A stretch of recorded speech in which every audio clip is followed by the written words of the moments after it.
Bueno, el objetivo es hacer zoom sobre algo en lo que yo personalmente cuando comencé a trabajar con apps me costó muchísimo, pero muchísimo, muchísimo encontrar material fiable acerca de cómo trabajar la optimización de las aplicaciones, no de las webs utilizadas en dispositivos móviles, sino de las aplicaciones nativas, tanto en Android como en iOS, ¿vale?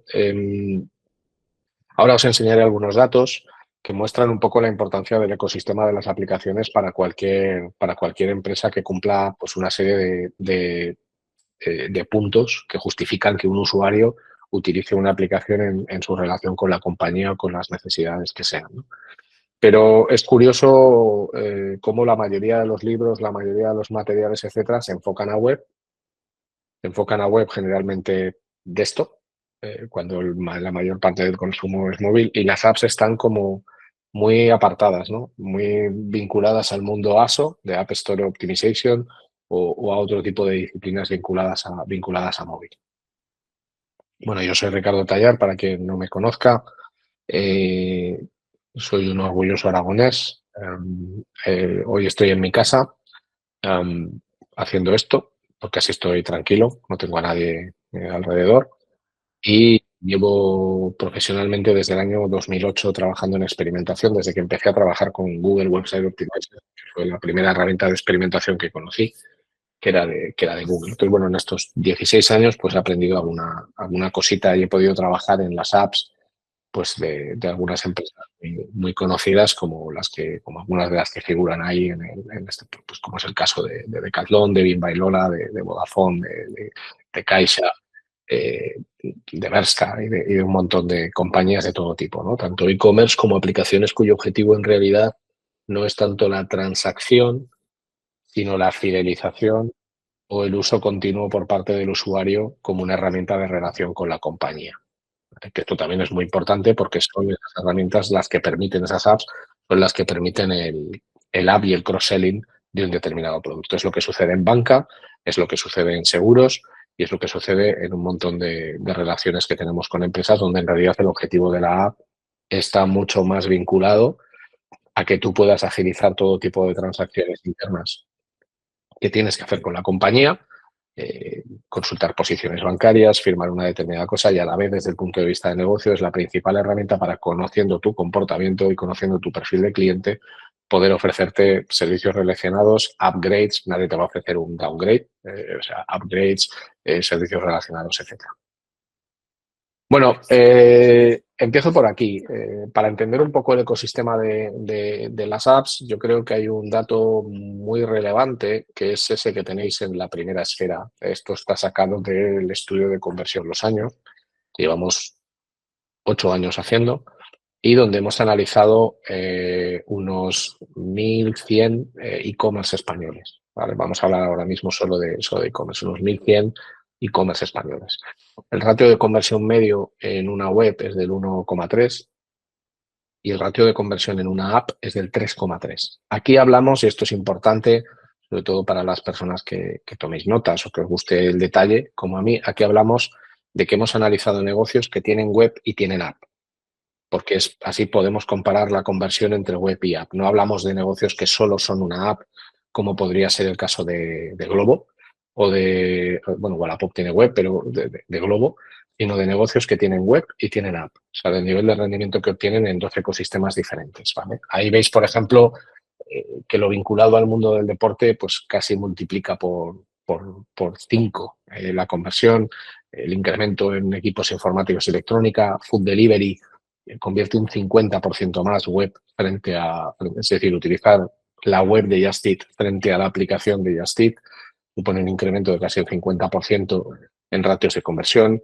En la moda también hay unos incrementos importantes, salud y belleza, viajes. Bueno, es un cuadro más corto que el de las líneas, el de las ramas de actividad que se pueden ver en el estudio completo, pero porque está centrado en negocios que tienen web y tienen app. Y hemos podido obtener los datos de las dos fuentes. De manera que fijaros, y esto me parece muy relevante, las diferencias de rendimiento que hay del mismo negocio en dos ecosistemas diferentes, en la web y en la app. Evidentemente, el ratio de conversión de la app es mayor por una razón bastante básica.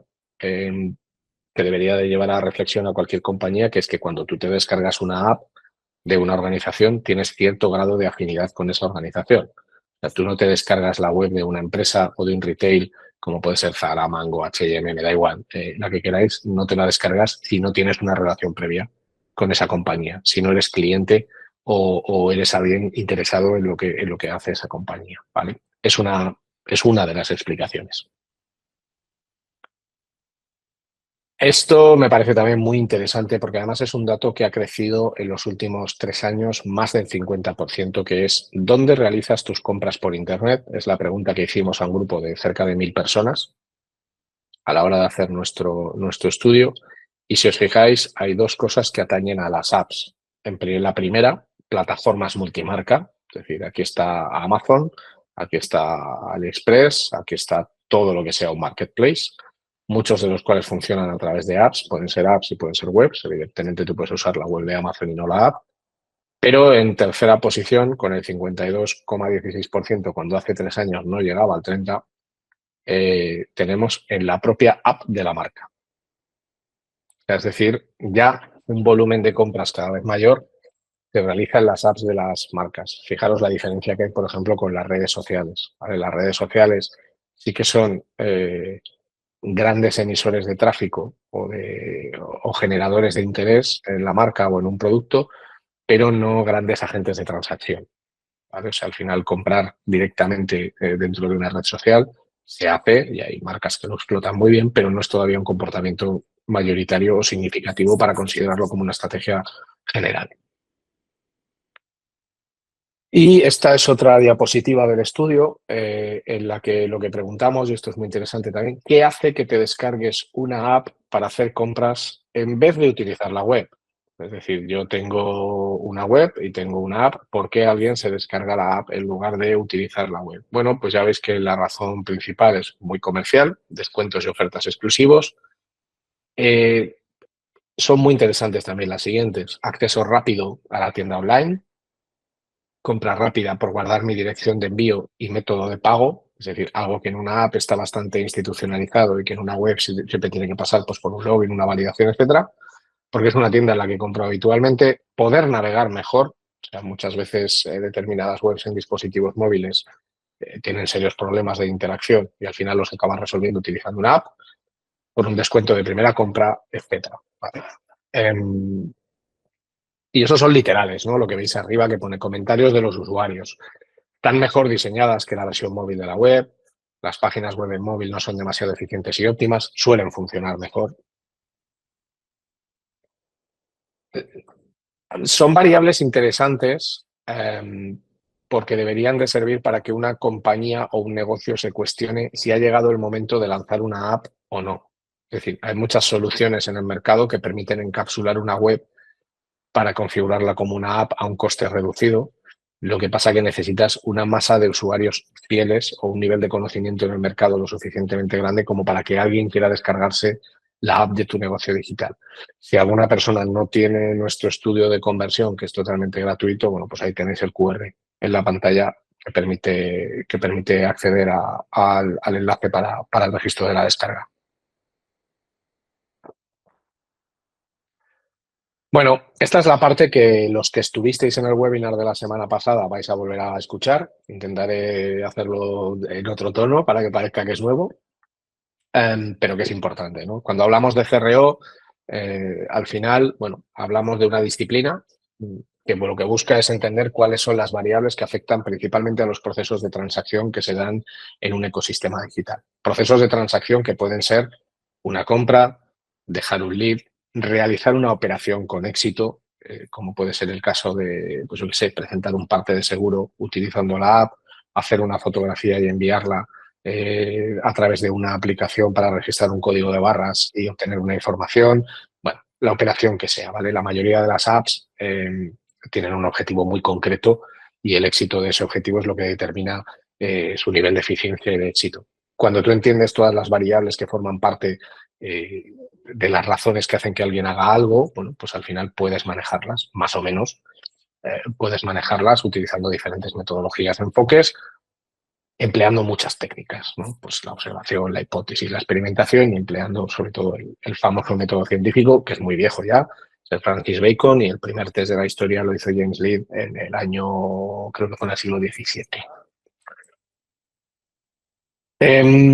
Nosotros llevamos muchos años en esto y en los últimos meses he estado trabajando en una nueva forma de trabajar en los proyectos de conversión diferente a las metodologías tradicionales. ¿Vale? Una metodología tradicional es lo que se conoce como una aproximación prescriptiva y consiste básicamente en que conocemos todas las variables de algo y entonces lo que hacemos es, como son predecibles, eh, hacer una serie de pasos de manera secuencial para conseguir un resultado. Yo el ejemplo que pongo siempre, y no voy a cambiar, son las recetas de cocina. Aquí estamos ahora mismo 200 y pico personas. 200 y pico personas, si tuviéramos los mismos ingredientes, las mismas instrucciones y los mismos elementos para cocinar y respetáramos la metodología de una receta, en teoría deberíamos de sacar productos con muy poca diferencia. Seguro que a alguien se le quema, el otro se queda corto de sal o al final acaba siendo todo una ruina caracolera. Pero debería de ser así, ¿vale? Es una metodología, es muy sencillo saber que si yo me paso de tiempo de cocción voy a quemar o voy a dejar las cosas muy hechas y que si me quedo corto va a estar crudo. Es una variable muy controlable.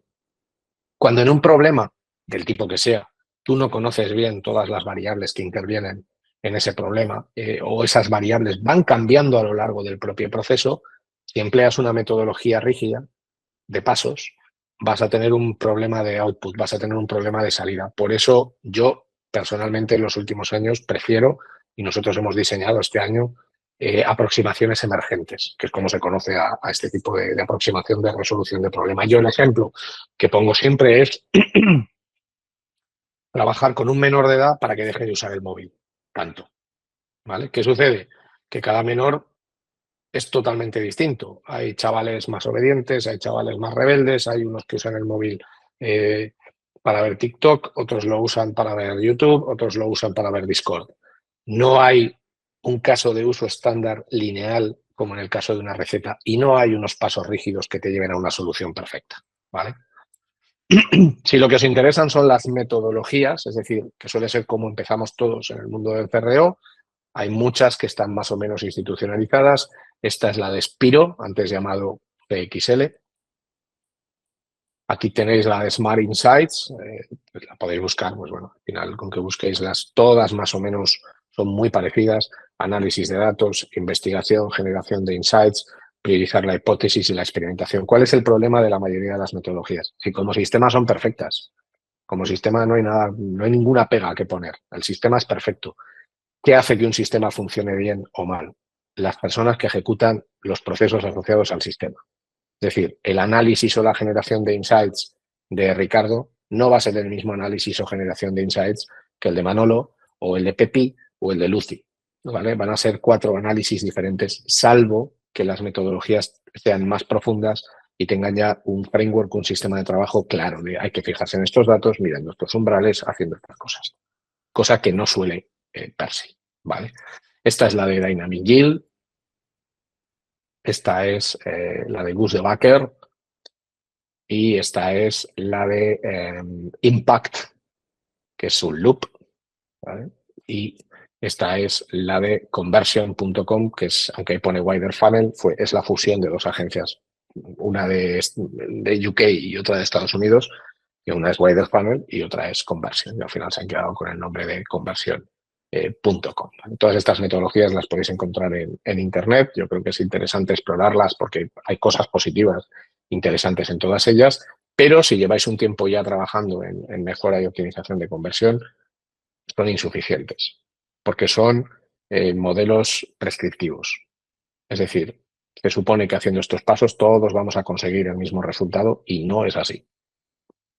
Y nosotros también tenemos la nuestra, o sea, no vamos a ser menos, ¿no? Y además esto lo lanzamos y está por ahí en el año 2000, no recuerdo si fue en el 16 o en el 18. Este es un sistema que hemos tenido vigente, que hemos utilizado durante 6 años y que ahora hemos desmontado. Lo que os he explicado, una metodología es esto. Intentar resolver un problema siguiendo una secuencia de pasos fijos. Pues si yo tengo harina, agua, huevos, azúcar, levadura, ralladura de limón y sigo todos esos pasos, me va a salir un bizcocho estupendo, salvo que me pase de tiempo, que me vaya la luz en medio del proceso de cocción, yo qué sé, entren los críos y echen algo que no deben al bizcocho o lo que usted vaya a saber, ¿no? Y el enfoque, que a mí me parece mucho más útil, y de hecho uso siempre este tipo de diapositivas. Mi trabajo, el vuestro y el de cualquier persona que quiera trabajar en un proyecto de conversión, consiste en tener un kit de herramientas y en función del problema que se encuentra, saber qué herramienta tiene que utilizar. No utilizarlas todas, pero sí tener disponibilidad de diferentes herramientas, que esas herramientas pueden ser desde herramientas tecnológicas, como una herramienta de testing, como una herramienta de recuperación de carrito, hasta herramientas metodológicas, ¿no? Cómo se hace un análisis descriptivo, prescriptivo, etc.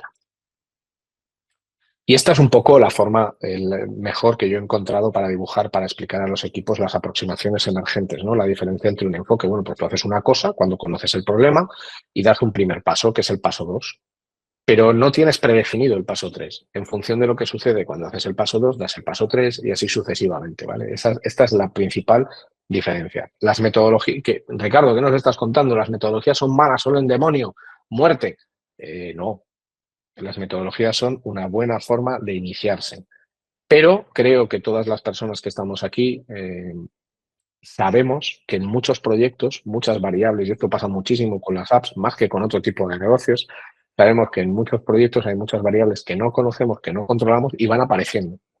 No es que resulta que ayer hicimos una campaña, no resulta que mañana salimos en la tele, no resulta que es que tenemos una crisis de reputación. Bueno, ese tipo de cosas. A mí las metodologías me parecen necesarias para empezar, limitantes cuando quieres alcanzar cierto nivel de perfeccionamiento, de sofisticación o de fine tuning, ¿no?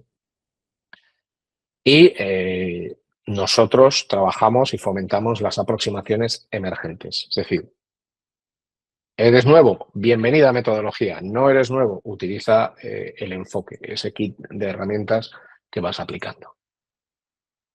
Y eso nos ha llevado a desarrollar, bueno, pues este modelo mental de trabajo, ¿no? Que es válido para cualquier tipo de proyecto de optimización, siempre con el negocio y el contexto. El negocio es entender el modelo de negocio de la empresa para la que trabajas, de dónde sale su dinero, dónde están sus ingresos, cuáles son los agentes de los que depende, y el contexto es entender la realidad social en la que ese negocio está a día de hoy, la realidad socioeconómica a día de hoy. Evidentemente, si hoy te dedicas al aceite de oliva, pues no es lo mismo que si te dedicabas al aceite de oliva hace 5 años, ¿vale? Ahora vale el triple, le han quitado el IVA, bueno, todo este tipo de cosas. Siempre partimos de un objetivo, de un KPI, de una métrica que importa, un online metric that matters. Siempre hay un journey que hay que identificar y lo interesante es hacerlo en las principales tipologías de dispositivos. Es decir, si yo estoy utilizando una app como Apark and Go o como Freeletics o cualquier app que utilicéis en vuestro día a día, o MyFitnessPal, que es para contar calorías, ¿cuál es el journey tipo de la transacción principal en las tipologías de dispositivo principales? ¿Qué problemas, fricciones u oportunidades encuentro? Los problemas o fricciones te los van a decir los datos en función de fracturas de funnel o en función de caídas en determinados puntos. Te lo van a decir las barreras funcionales, que son problemas que se dan técnicos de interacción, y las barreras psicológicas. Las oportunidades te las suele dar la investigación. Es decir, yo tengo una aplicación de fitness, vamos a ver qué hacen las demás que no hago yo, lo que no significa que les esté funcionando. Con eso sueles hacer una hipótesis. Con esa hipótesis suelen salir un conjunto de acciones que pueden directamente ser un fixing, que es una implementación directa. Es decir, yo no hago una prueba, no hago un test. Sé que hay algo roto y lo arreglo directamente. Puedes hacer un test, que es siempre tener un grupo de control y otro o varios grupos que ven versiones alternativas de un proceso, de una pantalla, de un mensaje, o puedes tener un experimento, que es lo mismo de un test, pero sin grupo de control. Es decir, directamente tú haces un cambio por otro, haces un overlap y esperas que ese cambio produzca una mejora, que en ocasiones se produce y en ocasiones no. Pero no hay un grupo de control con el que comparar. Matemáticamente es muchísimo menos fiable. Eso te suele dar un resultado y del resultado tú siempre obtienes o un aprendizaje para continuar con la experimentación o un patrón de comportamiento que puedes aplicar. Hay una variable, hay un elemento importante, aquí tengo un desarrollo textual, hay una variable importante en la optimización, que es el tiempo. O sea, las cosas que nosotros optimicemos, me da igual en una app o en una web, son válidas durante el espacio de tiempo que corresponda al proceso, al producto o al servicio sobre el que estamos trabajando. Es decir, lo que es válido en julio de 2024 seguramente no lo sea en febrero de 2025, o bien porque tu negocio tiene temporalidad, porque un cambio que hiciste surtió un efecto, pero eso no permanece en el tiempo de manera lineal, sino que va perdiendo efecto, este tipo de cuestiones. ¿Vale? Y luego yo he diseñado en las últimas semanas y meses esto que he llamado el Conversion Ladder, que es la escalera de la conversión, que es la adaptación de algo que hizo la Escuela Danesa de Diseño hace ya unos años, que es el Conversion Ladder, perdón, el Design Ladder. Entonces, yo cogí el Design Ladder, que conozco hace unos cuantos años, y esto me parece muy interesante para explicar a las organizaciones y a las personas qué te vas a encontrar a nivel de conversión. Básicamente, la realidad que nos encontramos en el día a día es esta, ¿no? O sea, hay lo que yo llamo empresas non-conversion, es decir, organizaciones en las que no se testa ni se experimenta absolutamente nada, simplemente todo se hace de manera directa, por unas decisiones que se toman, a veces de manera autorreferencial, a veces con sentido. El testing ideas, que son organizaciones que hacen test y experimentos desestructurados, es decir, hoy a mí me apetece hacer un test y mañana no. Empresas que tienen un framework de conversión establecido, tienen ya unos procesos fijados acerca de que si en una campaña publicitaria el rendimiento en conversión es este, vamos a hacer A, B, C y D porque hemos aprendido de cosas que hemos hecho en el pasado. Y luego las organizaciones que son centradas en la experimentación como palanca de innovación, son las que tienen un COE, que son las siglas de Center of Excellence, las que tienen equipos dedicados y donde, bueno, pues son muy pocas y son un poco la punta de lanza de la innovación. Son las empresas en las que la experimentación se ha convertido en innovación. Apps, un ecosistema propio, ¿vale? O sea, creo que la principal dificultad para trabajar la conversión en apps está en dos puntos. El primero es cómo utilizamos las personas las apps, porque app es como hablar de web. O sea, hay web de todos los tipos, igual que hay apps de todos los tipos. Y luego el contexto que rodea a una app, ¿no? Tanto de negocio como de nivel de uso. Para que os hagáis una idea, hoy en día hay en 2024, el último dato que encontré es de abril del 24, 8,93 millones de apps para descargar, ¿vale?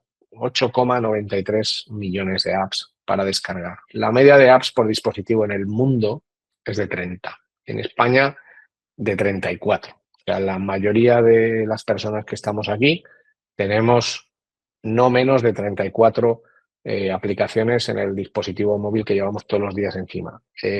No conozco vuestro caso, en el mío no son 34, son muchas, muchas más, ¿vale? Son muchas, muchas más. Y aquí está el primer problema en la conversión en apps, el nivel de uso.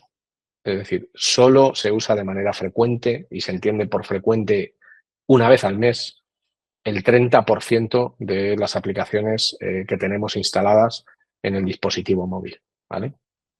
Ese es el principal problema, la fidelización en el uso del móvil. De hecho, el principal problema es el primer uso de la aplicación. O sea, ya hay una fractura muy grande entre la descarga de una aplicación y la primera vez que se utiliza.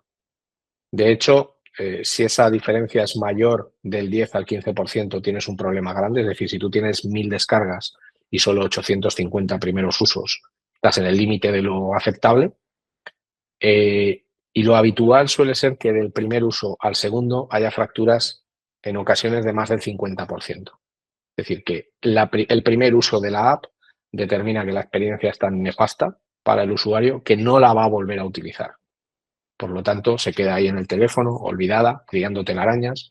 Son esas apps que cuando te acuerdas de ellas les das con el pulgar y te dice que ya no está en la App Store o en Google Play o que hay que actualizarla, ¿vale? Y luego, es un dato que a mí me parece aterrador, pero yo lo hago, es que en 2024, en 2023 ese dato era de 12 puntos menos.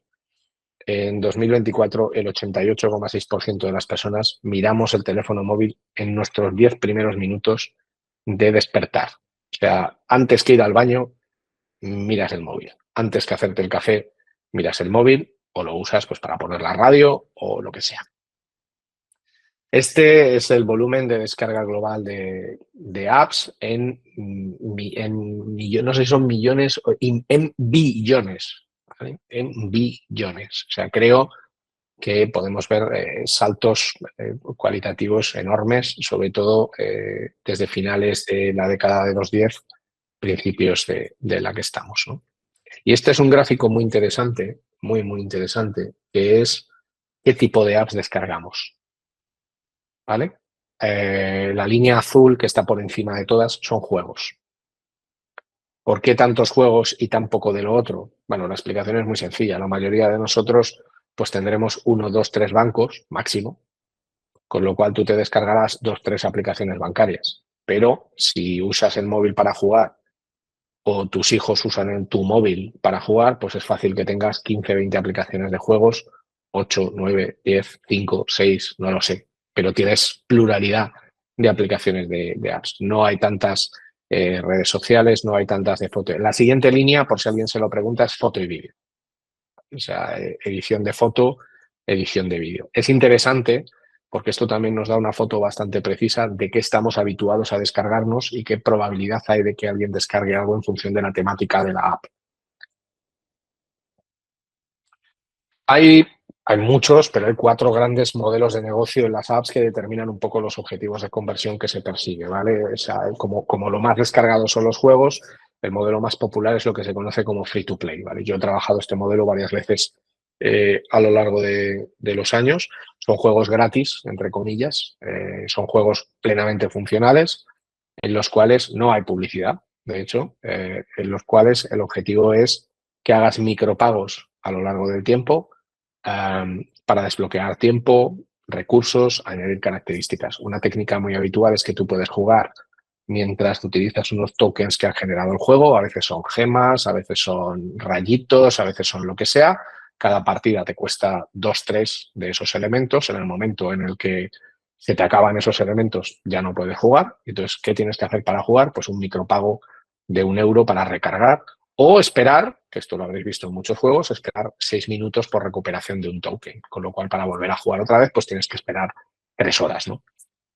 Y entonces, bueno, pues no te apetece esperar 3 horas o estás jugando pues, a los típicos juegos tipo World of Warcraft en móvil o RPGs de este estilo y lo que quieres es pues, que tu personaje pues, lleve una espada, un gorro o lo que sea y eso pues lo tienes que pagar, ¿vale? Nosotros, por ejemplo, hemos trabajado con Riot y hay gente pues, que en un mes puede gastarse sus 200, 300 euros, vamos, tranquilísimamente a través de micropagos con el móvil. Cuanto más adictivo es el juego, cuanto mayor nivel de uso tiene, más fácil es conseguir micropagos. Pero los juegos son plenamente funcionales. Tú podrías jugar toda tu vida en versión free sin gastarte ni un solo euro. De hecho, eso es lo que hace la mayoría de los usuarios. Luego está el pago.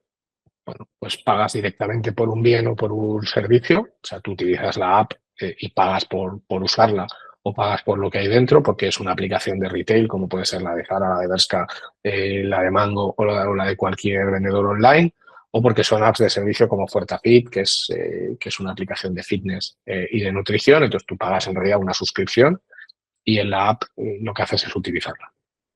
Luego tienes los ads, el modelo de ads, que es agotador, que lo veréis muchísimo también en los juegos, que son juegos que no tienen opciones de free to play, ni tienen tampoco opciones de hacer upgrades pagando, y lo que hacen es básicamente inundarte a publicidad cada X tiempo, pues para que estés ahí. Hay una cosa muy interesante para cualquier compañía, que curiosamente se trabaja poco, que es que en otros modelos de negocio, la presencia publicitaria suele trabajarse mucho con Google, con Meta, con los grandes buscadores y con las grandes plataformas de redes sociales. Pero hay redes de publicidad en apps que, si habéis visto los números que os acabo de enseñar, son muy interesantes para publicitar tu negocio. Muy interesantes, pero mucho.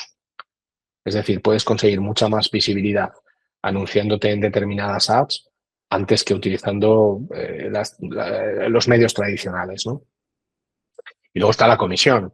Hay apps, pues bueno, pues como Globo, que al final pues, recibe una comisión de las operaciones que tú ejecutas en ella respecto a un negocio de un tercero. hay más modelos de negocio, pero esos son los principales. Y luego están los principales escenarios de uso de una app, que grosso modo son estos tres. Y determinan también todo mucho, ¿no? La resolución de necesidades recurrentes, sean necesidades reales o no. Operaciones diarias que forman parte del día a día. Consultar el tiempo, buscar una farmacia, mirar mi posición bancaria, consultar el email, consultar las redes sociales, leer el periódico, gaming, todo esto se hace en el móvil fundamentalmente a través de apps. Mucha gente, cada vez más gente, y los medios lo promocionan, impulsan la lectura de medios a la app, porque si leéis medios de manera recurrente, los niveles de crash, que es una de las principales métricas que es de web en el móvil, son altos. Es decir, muchas veces la web se descojona en el móvil y deja de funcionar o da problemas y eso hace que mucha gente migre hacia la app.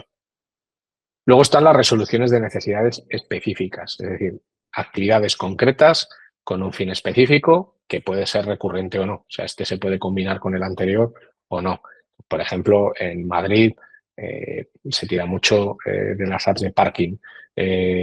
Los tickets de acceso a conciertos a través de Ticketmaster o de otro tipo de aplicaciones específicamente orientadas para esto, ¿vale? Las compras, como puede ser en cualquier retail de moda o de cualquier otro tipo de actividad, pero que tú no haces todos los días, ¿vale? Sí que hay ciertos niveles de recurrencia. Y luego la resolución de necesidades imperativas, ¿vale?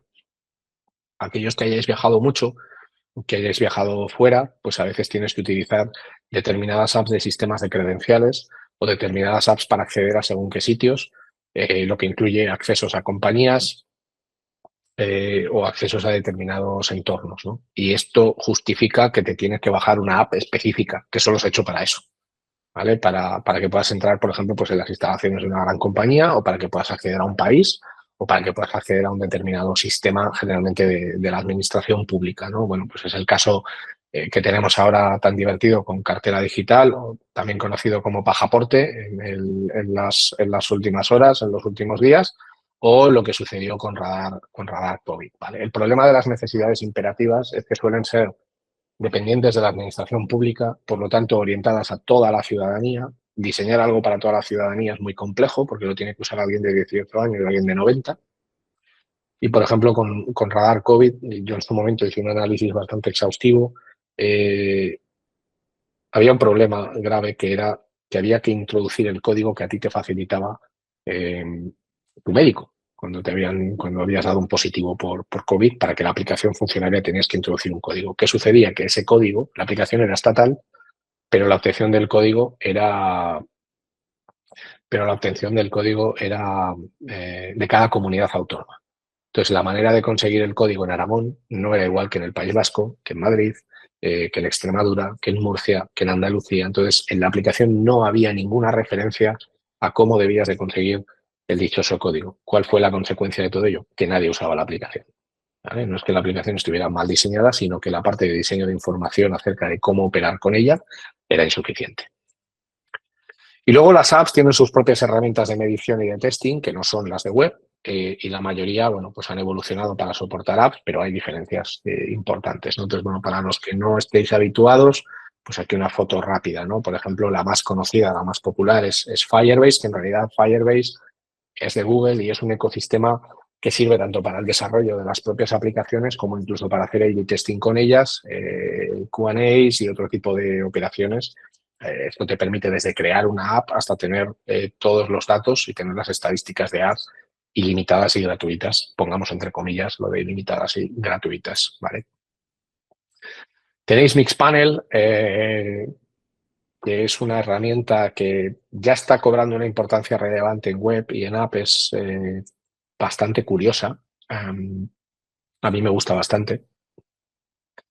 Amplitude, a mí Amplitude me gusta mucho porque es un tipo de analítica diferente, no tanto enfocada en la métrica cuantitativa como en los paths, como en las rutas de navegación, como en la eficiencia de una determinada ruta, ¿vale?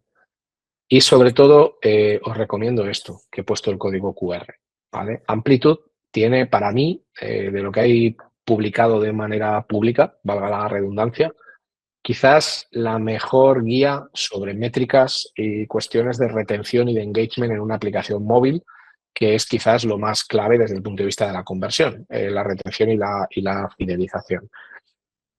Es un trabajo brutal el que se han hecho aquí. Eso sí, está en inglés.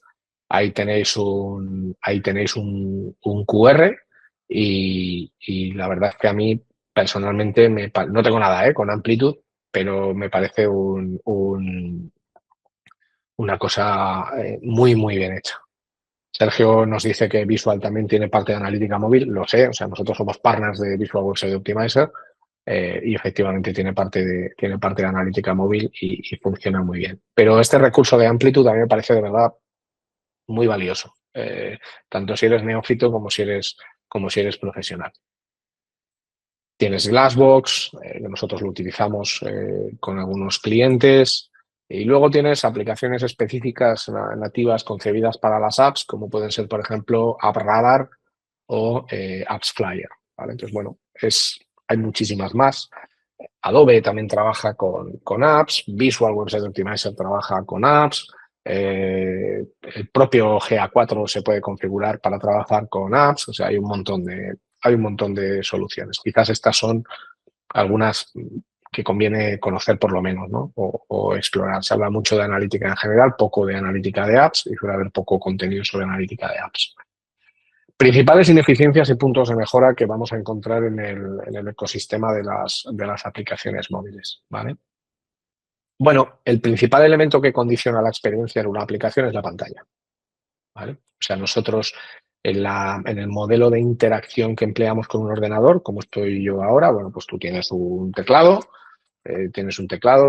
ratón o un trackpad y al final, bueno, es fácil operar. Yo ahora mismo tengo delante un monitor de 27 pulgadas y un portátil al lado, que es donde estoy proyectando la presentación. Es decir, no tiene nada que ver la manera de interactuar con una pantalla, y estoy sentado, que la que tiene que lo que hay que hacer con un móvil, ¿no? La pantalla tiene entre 5,7 y 6,7 pulgadas de media, o sea, tanto los Samsung Galaxy como el iPhone 15 Pro Max, bueno, se mueven en los baremos altos y los teléfonos más pequeños hoy día se mueven en los baremos. Ojo, porque ya tenemos los Flipside, o sea, estos teléfonos que se abren y ya te dan pantallas de tipo cuadrado. Esto es bastante interesante, ¿vale? Esta es la manera de utilizar el móvil más habitual. El 49% con una sola mano, seas diestro o zurdo. El 36% en un formato cradle, que sería apoyado. Es decir, yo utilizo una mano para tener el móvil y la otra para manejarme con él. Generalmente, a veces utilizando solo el pulgar, a veces utilizando el resto de los dedos, principalmente estos tres. Y luego el 15% utilizan el two-handed, ¿vale? O sea, tenerlo así para utilizar principalmente los pulgares. Hay gente que escribe a una velocidad vertiginosa que da casi terror con 2 pulgares, ¿vale? Lo que veis en las zonas verdes, amarillas y rojas es lo que se conoce en verde natural, el movimiento natural de los dedos. En amarillo lo que se conoce como stretch. Son zonas que se pueden utilizar, pero donde hay un nivel de dificultad grande. O sea, yo soy aragonés, tengo una mano gorda, dedos así tipo morcilla. Entonces, bueno, gente de campo, ¿no? Gente ruda. Si tienes los dedos como un pianista, pues a lo mejor se te da mejor, ¿vale? Y estas son donde están los stretch, los hard y los natural, dependiendo de si eres diestro, zurdo o te manejas con las dos manos, que yo creo que esto lo hemos hecho todos en algún momento de nuestra vida, ¿vale? Esto tiene mucha más importancia de la que en un principio nos pueda parecer, sobre todo por romper algunas convenciones que hemos arrastrado del diseño web. Si os fijáis, en todas las partes de arriba, en todas, tienes o un hard o un stretch. Y mucha tendencia todavía en muchas apps es a ubicar los elementos de interacción heredando el diseño de las aplicaciones web en la parte superior. Viene en un formato de menú de hamburguesa, viene en un formato desplegable, viene en un formato de menú que queda establecido de manera sticky en la parte superior, ¿vale? Ya hay mucha gente que está migrándolo todo hacia menús situados en el bottom line, situados en la parte de abajo, pero todavía hay muchos sitios en los que esto no es así y esto es crítico, ¿eh? Bueno, al igual que conté la semana pasada, el mapear las interacciones clave en una app es crítico. Un modelo que podéis utilizar es este, donde os interesa utilizar esos 3 colores que tengo abajo. Aquí he puesto el uso del buscador en una app para localizar en una prenda, ¿vale? Bueno, pues al final inicio la app, utilizo un buscador, introduzco una query de búsqueda en la aplicación móvil me da una página de resultados, esa página de resultados me permite o no hacer un tuneo de la búsqueda, pues filtrar por precio, elegir prendas de un color o de una talla. Hago clic en un resultado, veo la página de producto, me gusta lo que veo en la página de producto, la añado al carrito, la compro y final, ¿vale? Lo he puesto muy a lo bruto. Lo que os interesa siempre en cualquier aplicación móvil es identificar lo que se llama Happy Path o el caso de uso más común. También os interesa identificar lo que se conoce como edge cases, que son los comportamientos que suelen llevar a error o que no queremos que sucedan. Eso es difícil de hacer desde la posición del diseñador. Sueles descubrirlo por el uso natural de la aplicación. Pero si tienes 3, 4 happy paths identificados, te interesa mucho mapear las interacciones que los usuarios producen. Por ejemplo, para reservar una aplicación de parking en un sitio, pues tengo que entrar, localizar en el mapa, seleccionar el parking, todo esto, ¿vale? Para luego colocar los puntitos que he colocado debajo. Al final esto no deja de ser un Behavioral Interaction Mapping, ¿no? Que es marcar cuándo alguien va a encontrar una barrera psicológica, una barrera estructural y qué datos nos pueden proporcionar las aplicaciones que miden apps respecto a esto. Por ejemplo, una barrera estructural no sea visible. O sea, tú muchas veces entras en una app de un retail y no hay buscador visible. El buscador está en el menú y dentro del menú es una lupa y le tienes que dar al menú y a la lupa cuando en un comportamiento más estandarizado lo más sencillo sería que estuviera ahí presente, ¿no? Luego, una barrera, un dato, por ejemplo, que os puede dar, pues el porcentaje de uso del buscador. Luego, en la página de resultados veis que hay una barrera psicológica.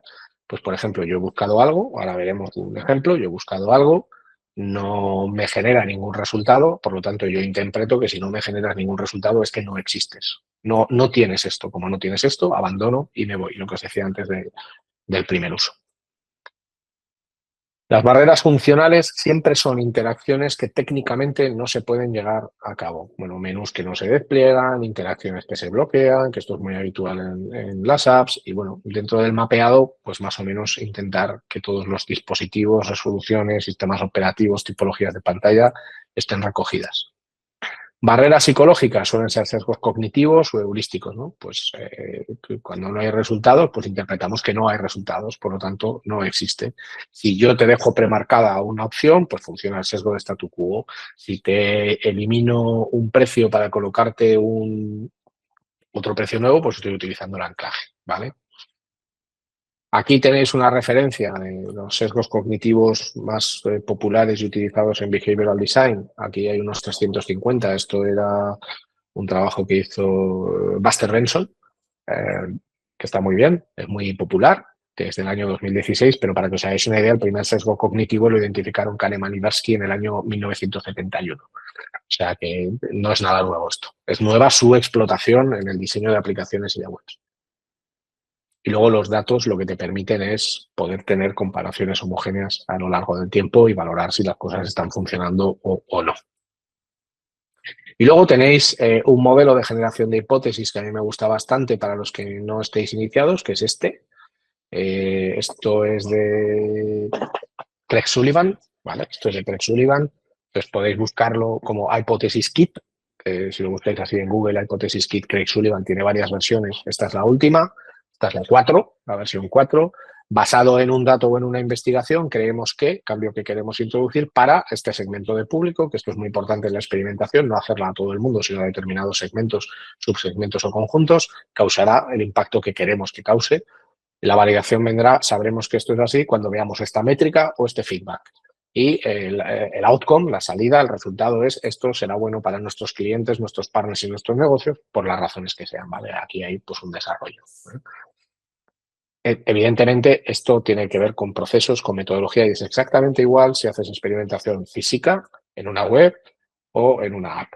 Hay otros autores como Espinosa, con Z, que hablan más, o sea, Spinoza, con Z, que hablan más de modelos de hipótesis más complejos, ¿vale? Las hipótesis que se utilizan en CRO suelen ser siempre hipótesis de covariación, donde hay una serie de variables. Pero bueno, como esto es más denso, si queréis investigar, bueno, pues que sepáis qué puede hacer, pero para mí la clave de cualquier experimentación con éxito está en construir una hipótesis sólida. La mayoría no lo son.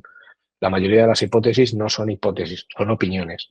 Yo creo que si ponemos esto en amarillo funcionará mejor. Yo creo que si ponemos la foto de Manolo venderemos más. Yo no creo nada. Entonces utilizo una hipótesis estructurada de manera correcta. Vale, principales ineficiencias que solemos encontrar en las apps.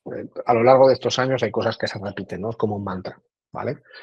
La ausencia de onboarding u onboardings complejos. El onboarding es el conjunto de información que se suministra de manera gradual, poco a poco, al usuario que ha descargado una app y está haciendo su primer uso, que es el más crítico, y que facilita la comprensión, el entendimiento de para qué sirve esta app y qué puedo hacer yo con ella, ¿vale? Cómo puedo hacer algo, cómo tengo que funcionar, etcétera, ¿vale? En apps de uso genérico o lo que se conoce como utilities o en apps de utilidad, es un proceso clave para que alguien utilice la app, ¿vale? Este es un ejemplo de la app de Fuertafit, una app de nutrición y de fitness bastante popular, tiene unos cuantos cientos de miles de usuarios. Pues nada más iniciar la aplicación, Fuertafit quiere enviarte notificaciones, permitir que Fuertafit realice un seguimiento de tu actividad, esto es lo típico. Fuertafit quiere enviarte, esto se me ha quedado repetido, perdón. Bueno, y eso es lo que ves cuando entras por primera vez. Eso es lo que ves cuando entras por primera vez. Yo creo que está bien porque es un ejemplo visual. Es una aplicación global de fitness y de nutrición, es decir, rutinas de ejercicio y patrones de alimentación complementarios a las rutinas de ejercicio. Nuevo contenido, Super 47, pone ahí. Rutinas, nutrición y más. Programa 5 rutinas. Mejora tu calidad de vida con estos servicios personalizados, cursos y talleres. Y esto es lo que se ve. Puedes pensar, bueno, vale, Ricardo, no estás logado.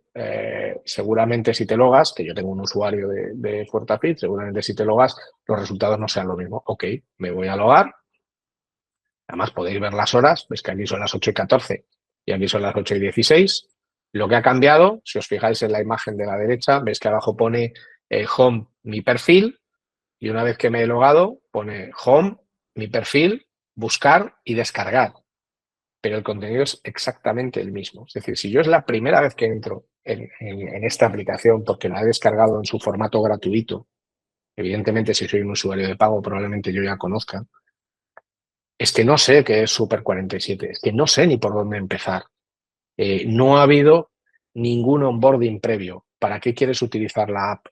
¿La quieres para adelgazar, para coger tono muscular, para recuperarte de una lesión, porque quieres comer mejor, porque quieres sentirte más fuerte, más sano, más guapo, más estupendo? Whatever, ¿no? No lo hay, ¿no? Entonces, los onboardings son los principales responsables de que el primer uso de una aplicación sea satisfactorio o no y, por tanto, de que haya sucesivos usos, de que haya fidelización, de que haya satisfacción con la aplicación.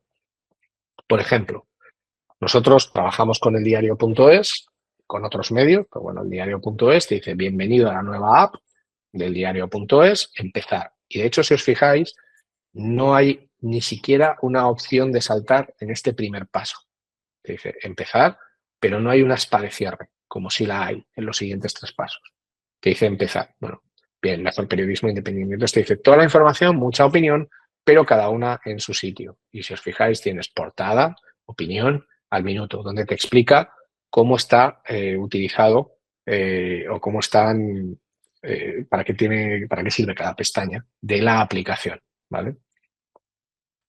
Lo último, a toque de campana. Bueno, te dice, bueno, pues ahí tienes unos resúmenes y tal. Funcionalidades exclusivas para socios. Evidentemente, yo intento venderte, ¿no? Hazte socio, hazte socia, ya soy socio, iniciar sesión o empezar a navegar. Y de hecho, y es curioso porque esto no lo hacen todos, la opción primaria es empezar a navegar. Es decir, no te hago un push excesivo en la venta. Por supuesto, hay una espada de cierre que te permite navegar, ¿vale? Yo soy súper fan del onboarding de Mimo, ¿vale? Mimo es una aplicación para aprender código, ¿vale? Para aprender a programar.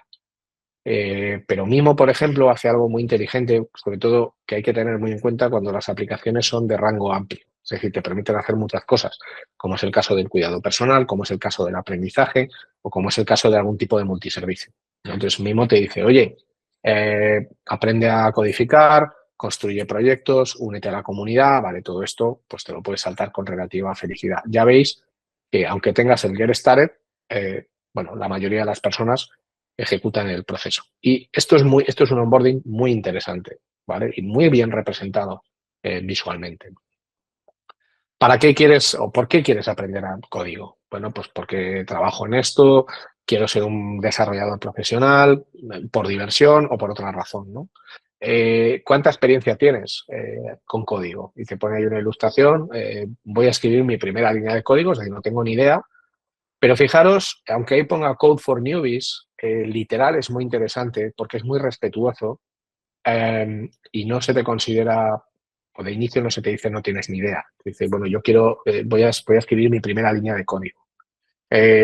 ¿Has escrito pequeños programas o alguna web page, intermediate, o eres alguien que tiene mucho conocimiento de programación? ¿Vale? No voy a enseñaros todo el proceso. Yo he trabajado no con Mimo, pero sí con aplicaciones parecidas a Mimo. La diferencia es brutal. O sea, cuando tú trabajas con una aplicación genérica o multiservicio o una aplicación sobre todo de aprendizaje y en los onboardings, en el diseño del onboarding, inviertes tiempo en entender algo que se dice mucho, las necesidades del usuario para que alguien está para que alguien está utilizando una aplicación y te molestas en orientar y configurar el servicio que la aplicación le va a prestar a su medida, los niveles de uso en ocasiones hasta se triplican con onboardings diferentes, ¿vale? Entonces, el onboarding dentro de una aplicación multiservicio o con cierto grado de complejidad o de aprendizaje, como puede ser banca, seguros, os invito a que muchos de vosotros intentéis encontrar dónde podéis firmar documentos en la app de vuestro banco, en la app, no en la web. O dónde podéis encontrar las opciones de Bizum en la app de vuestro banco, en la app, no en la web. Y no me valen los neobancos o los bancos digitales como N26 o Revolut. Yo tengo una cuenta de N26, que es un banco alemán, pero claro, eso es otra cosa, ¿no? La ausencia de los stickies es un clásico, de verdad, que yo aquí sí, esta es la nueva versión de la app de Decathlon. Y es llamativo que han eliminado una característica sobre la que nosotros trabajamos en su momento, que es muy ventajosa, ¿no? Que es el, el tener de manera accesible dentro de esas zonas en verde que hemos visto previamente, la que es la principal funcionalidad de cualquier página de producto, que es el añadir a carrito. Entonces, dentro de la app, pues tú, por ejemplo, puedes ver la tabla de paddle surf inflable para niños en Marvel Avengers. Ya es curioso que no haya un botón para comprarla dentro del primer screenshot.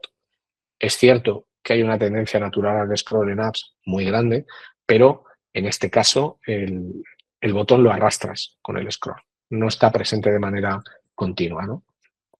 Por ejemplo, IKEA hace algo muy inteligente, que no hay que hacer tan complejo como IKEA, es mientras tú tienes la visibilidad del producto, pues el Flunder, bueno, ya sabéis, los nombres de IKEA básicamente son coges las letras del Scrabble, las tiras al suelo y lo que te aparece, coges 8 o 10 letras juntas y ahí te sale el nombre de un producto, ¿no?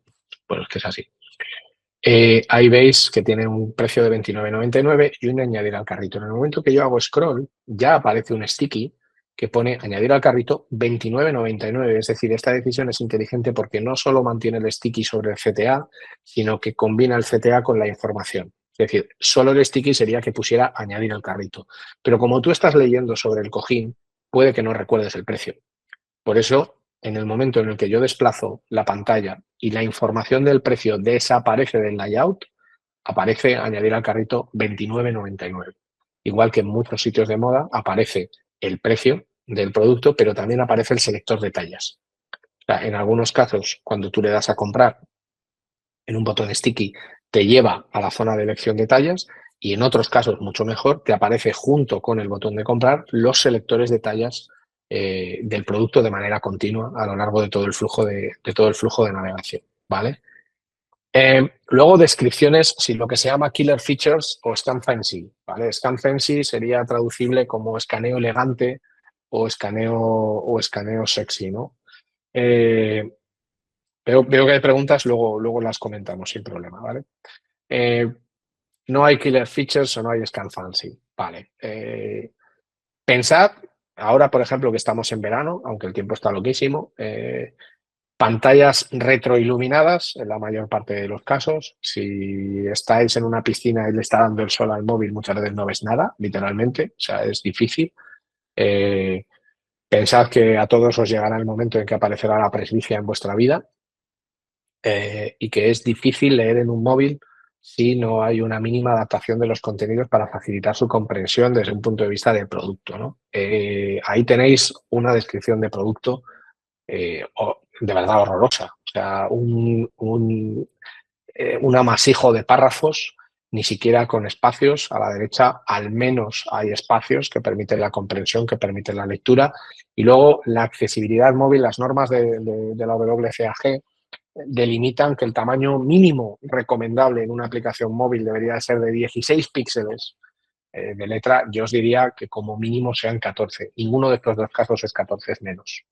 Entonces, son serias dificultades de lectura, aparte de ya formatos de redacción monolíticos, ¿no? Por lo menos unos espacios, una negrita, unos elementos visuales, un bullet, ¿no? Este producto sirve para esto, está recomendado para esto, pega con esto, te interesa por esto, eh, un cariño, ¿no? Un algo. Dificultad para entender qué hacer y cómo, ¿no? O sea, yo como usuario hardcore de Renfe soy muy hater de las aplicaciones de Renfe. No hay onboarding, vale, no hay onboarding, pero dame instrucciones precisas, ¿no? O sea, fijaros lo que Renfe nos dice en la primera pantalla de su app. ¿Dónde quieres viajar? ¿Dónde quieres viajar? Entonces, yo he puesto, pues yo quiero ir a Tarazona, ¿vale? Porque Tarazona, pues tengo un par de amigas que son de Tarazona y quiero ir a Tarazona. Bueno, pues eso es lo que obtengo cuando escribo Tarazona en la app de Renfe, ¿vale? ¿Sabéis por qué no sale Tarazona en la app de Renfe? A ver, ahí en el chat, a ver quién se arranca. Yo no sé. ¿Por qué no sale Tarazona si lo que me estás preguntando es dónde quieres viajar? Pues justo, porque no hay estación. Entonces, no me preguntes dónde quiero viajar. Lo que me tienes que preguntar es, a ver, me lo puedes preguntar, pero si me preguntas dónde quiero viajar, ¿cuál sería la interacción lógica que debería de producirse en esta app si yo introduzco Tarazona? Justo lo que dice Yosune. Te deberían de indicar las que están más próximas, ¿no? Pues que seguramente será Calatayud o será Daroca o será lo que sea. O sea, estás perdiendo una oportunidad del millón porque no estás entendiendo que la app no es un reflejo de tus funcionalidades internas, sino el servicio que tú debes dar hacia afuera, ¿no? Pero claro, Renfe no te dice eso. Renfe te pregunta dónde quieres viajar. No te dice a qué estación quieres ir, a qué estación de tren quieres ir. Te dice dónde quieres viajar. Bueno, pues si no hay un onboarding, que en este caso no lo hay, y además no explicas claramente qué hay que hacer, difícil, que sería tan sencillo como decir, eh, busca la estación más cercana a tal, o indica el punto al que vas para que nosotros te digamos cuáles son las estaciones más cercanas o whatever. Sin embargo, cuando tú haces un tap, bueno, pues lo que te sale son estaciones destacadas, pero no dónde quieres ir, sin más. Aquí, por ejemplo, tenemos un ejemplo justo en sentido contrario, muy interesante con Guitar Tuna, ¿no? Que si os fijáis en el texto central, esto es un afinador. Entonces, si os fijáis, lo primero, el texto que pone al principio es toca cualquier cuerda para comenzar a afinar. Cualquier cuerda. O sea, si yo toco cualquier cuerda de una guitarra AD6 o de un banjo, que es lo que he puesto en la imagen del centro, o de un banjo de 5 cuerdas, esa cuerda se ilumina en el momento que suena en la aplicación. Muy bien hecha y además, sobre todo, muy bien explicado lo que hay que hacer, que es sencillamente tocar tu instrumento. O sea, no tienes que hacer nada. O sea, en el momento que el móvil está cerca, toca cualquier cuerda para comenzar a afinar, ¿vale? En las apps se ve mucho, mucho, mucho, mucho, porque muchas apps pues, proceden de países sospechosos. lo que se conoce como dark patterns, patrones oscuros, o en los últimos años deceptive design, que es diseño engañoso. En muchas apps es común la presencia de dos patrones oscuros. Lo que se conoce como continuidad forzada, es decir, no te dejo volver atrás y tienes que seguir hacia adelante, porque yo te empujo a que sigas hacia adelante, o lo que se conoce como el road motel, que son flujos de navegación en los que no encuentras la salida. No sabes muy bien por dónde acabas. Vas pasando pantallas y no tienes muy claro que no hay. ¿Vale? Lo que se suele buscar mucho es el trial. O sea, es que, como en este caso, si os fijáis, para empezar se mezcla inglés y español. Pruébalo de forma gratuita por 7 días. Y luego te pone prueba gratis 7 días, después 39,99 al año o 7,99 mensual. Y sesgo de status quo, ya está premarcado el anual, pero debajo, si os fijáis, pone probar sin costo. ¿Vale? Aquí lo tengo. Bueno, sin costo, supongo que se referirá sin coste, porque el costo que yo conozco es otra cosa, o por lo menos era otra cosa cuando era un poco más joven. Pero claro, probar sin costo. O sea, la gente que fuma no puede probar esto, parece ser, porque tienes probar sin costo, ¿no? Pero en realidad aquí la chicha está en lo que está marcado en rojo arriba, ¿vale? Hay una aspa de cierre, pero está muy, muy oculta.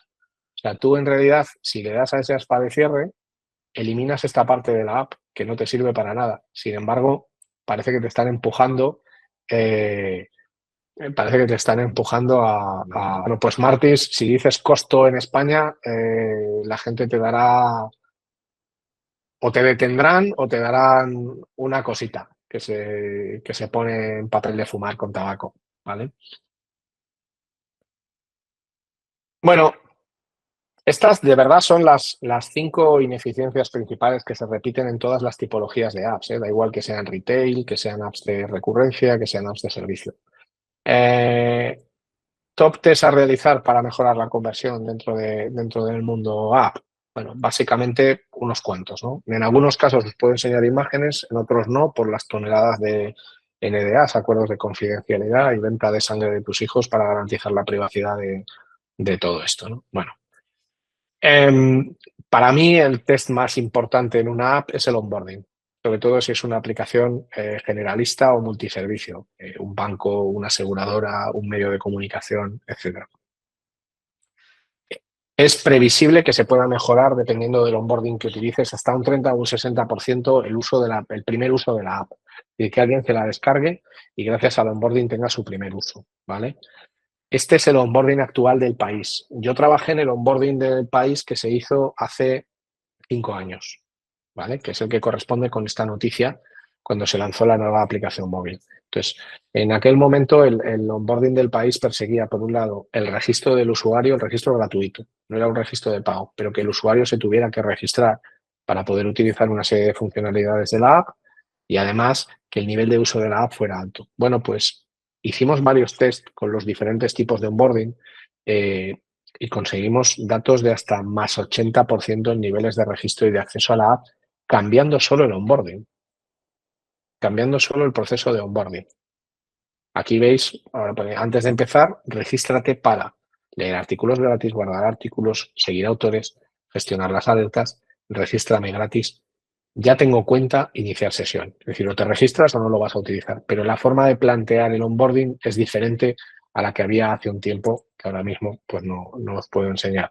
Pero es donde conseguimos ratios de mejora más altos. En otros onboardings hemos estado en tramos pues, del 30 y poco por ciento, que siguen siendo tramos muy importantes, sobre todo sobre todo en banca o en seguros, cuando lo que quieres es que alguien utilice la app por primera vez y que luego continúe.